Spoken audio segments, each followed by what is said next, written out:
Most people will come in the neighborhood of 8 o'clock in the evening, and this sleep lab is going to be running studies 7 nights a week, so we can usually find a night that works for people's schedules. They will stay overnight in the sleep lab and leave by about 6 or so in the morning. Yeah, the individual sleep lab rooms are actually set up to look more like a home bedroom or a hotel bedroom. Our goal is that this is to seem nothing like a hospital stay, because it isn't a hospital stay.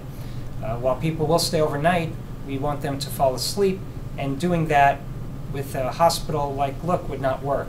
So there will be a regular bed, there will be a nightstand, there will be a flat panel television in the room, and there will be a technician for every 2 patients that are here to make sure that any needs are taken care of. We do encourage people to bring their own pillow, their usual night clothes. If they choose not to wear night clothes at night, then we do encourage them to wear night clothes here. Each room will have its own bathroom with a toilet and a sink, and each room will also have its own shower. People can then come in on a weeknight, stay for their study, get up in the morning, take their shower, go right to work from here.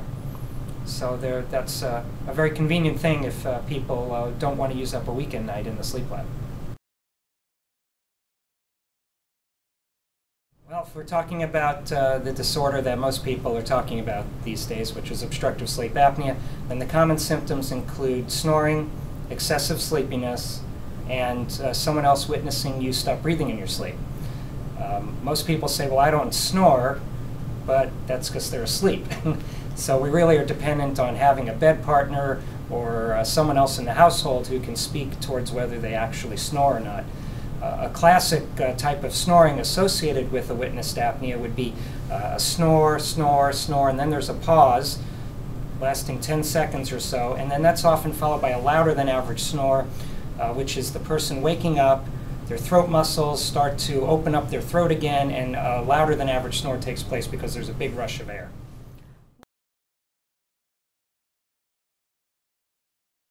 Would be high blood pressure, heart attack, stroke, and possible worsening of diabetes. They're still working out whether it can contribute to diabetes in the first place. The other part of this is motor vehicle accidents and workplace accidents. If you're tired a lot, you can get into a lot of trouble behind the wheel. You can get into trouble if you're operating heavy machinery.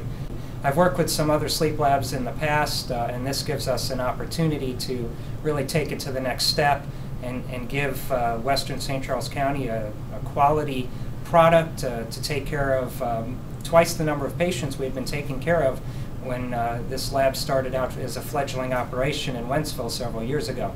So we're going from 2-bed lab to 4-bed lab, so we can double the number of patients seen in a year. That's a fabulous opportunity for the patients of St. Charles, Lincoln, and Warren counties.